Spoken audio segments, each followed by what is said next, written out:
Welcome to another edition of Basagan ng Trip. I'm Leloy Claudio. I teach history at De La Salle University. And this is our first episode of the new year. Intentional lang sinuot ko ngayon, kamukha ng mga sinusuot ni President Rodrigo Duterte dahil ang topic for today ay very close sa puso ng ating presidente, fake news o mga ka-DDS. Joke lang yon, wag magagalit, wag nyo akong itro-troll. But anyway, my topic is really fake news. And I want to give you 5 ways to shield yourself from fake news. But before that, siguro i-define muna natin kung ano ang fake news. Para sa akin at para din sa mga ibang academic, ang fake news ay yung deliberate or yung intentional na pagpapakalat ng balita na alam mo na mali. Bibigyan ko kayo ng mga ilang example of this. Unang-una dito sa Pilipinas, yung kumalat na balita dati na naglabas daw ng statement ang NASA, yung head space agency ng US, na si President Duterte daw ang best president in the solar system. Hindi po naggumagawa ng political stances ang NASA. And yet, pinaniwalaan to ng maraming mga siguro hindi ganun kagaling na tao sa social media. Isa pang example, merong kumalat na news dati sa US noong 2016 election nila na si Hillary Clinton daw ay in charge of isang sex den para sa mga bata at pinatatakbo daw niya to through a network of restaurants in the United States. Pininiwalaan din to ng maraming mga tao, so much so na merong isang tao na kumuha ng isang assault rifle at binaril ang isang pizzeria na allegedly daw pinagdadaanan ng mga sex slaves ni Hillary Clinton. Eventually, of course, it was proven that there was no sex den in that pizzeria, and it was fake news. So this is fake. So marami po mga consequences ang fake news, real life consequences. Lalo na dahil in the age of social media, hindi pinipili ng Facebook or Twitter kung ano yung totoo, kung ano yung verifiable. Ang nabuboost ng mga algorithm nito, mga social media sites na ito, ay yung mga popular.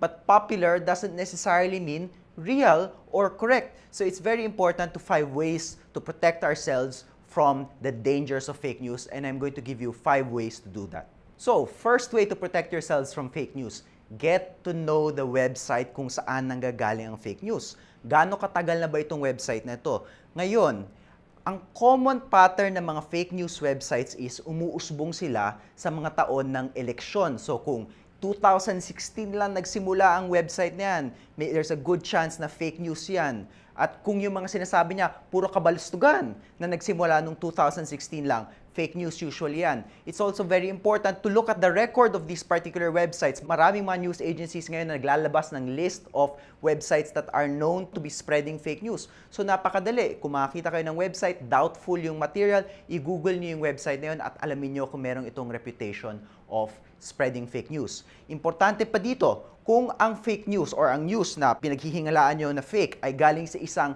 social media star, maraming social media star ngayon na irresponsable, alamin kung merong track record itong social media star nito ng pagsisinungaling at pagpapakalat ng balita na alam naman niya na mali. Second way to protect yourselves from fake news is check other sources. Ngayon, napaka-basic nito, pero hindi porket lumabas sa isang media website, automatically ito ay totoo na. I-google nyo yung news na yun at tignan nyo kung yung mga other websites are amplifying that message. Kung isang website lang ang nagsasabi nitong balitang ito, there's a good chance na hindi ito totoo. Dahil if there's a news article, for example, that is as preposterous as President Duterte is the best president in the solar system, surely if that were true, other websites would replicate that news. But usually they don't. And if they don't, kung isang website lang yung nagsasabi ito, there is also a good chance that that's very, very fake news. Third tool, tignan kung sino ang journalist na nagsusulat ng balita. I'll give you a very recent example. Yung website na Counterpunch, which is a left-wing website in the United States, meron silang in-employ na isang freelance journalist, ang pangalan by the name of Donovan. At itong Donovan ito ay freelance journalist daw siya na nagsusulat tungkol sa Syria at nagsusulat tungkol sa iba pang issue sa global politics. Hindi nila vinet itong journalist na to.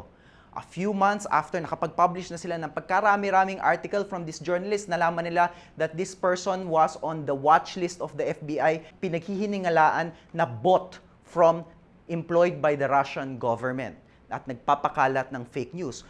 Kaya, kung maging mga website kagaya ng Counterpunch ay nadedenggoy ng mga fake journalists na meron namang fake identity, maging kayo ay pwede rin kayo madengoy ng mga fake journalists. So it's very important if you read the news article at may duda kayo na baka ito fake news, i-check nyo, totoong tao ba yung nagsulat nitong article na to? Kasi kung hindi nyo ma-verify yung identity ng author, there is a good chance that the author is a bot, a troll, or someone who exists in some village in Siberia writing fake news for the sake of gaining more clicks para mas marami siyang advertisement sa kanyang website. Napaka-delikado nitong ecosystem to, and we need to be very careful about which journalists we trust.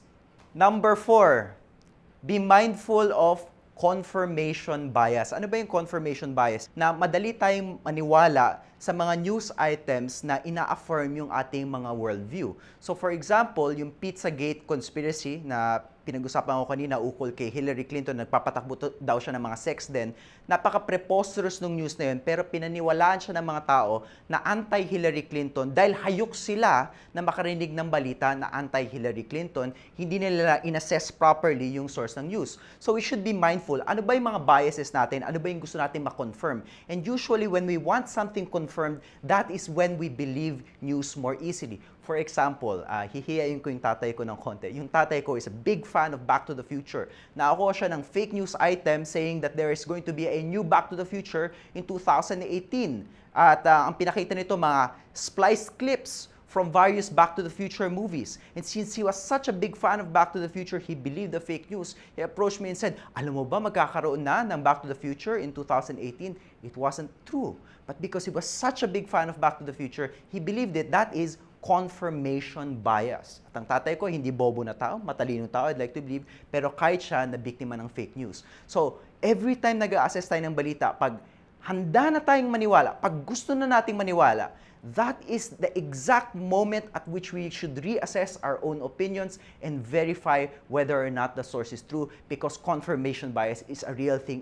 It can really skew the way we look at the world. Lalong-lalo na kung tayo ay nasa social media at marami tayong followers at yung confirmation bias sa atin ay magli-lead to pag-deceive hindi lang ng ating sarili, kundi ng iba pang mga tao.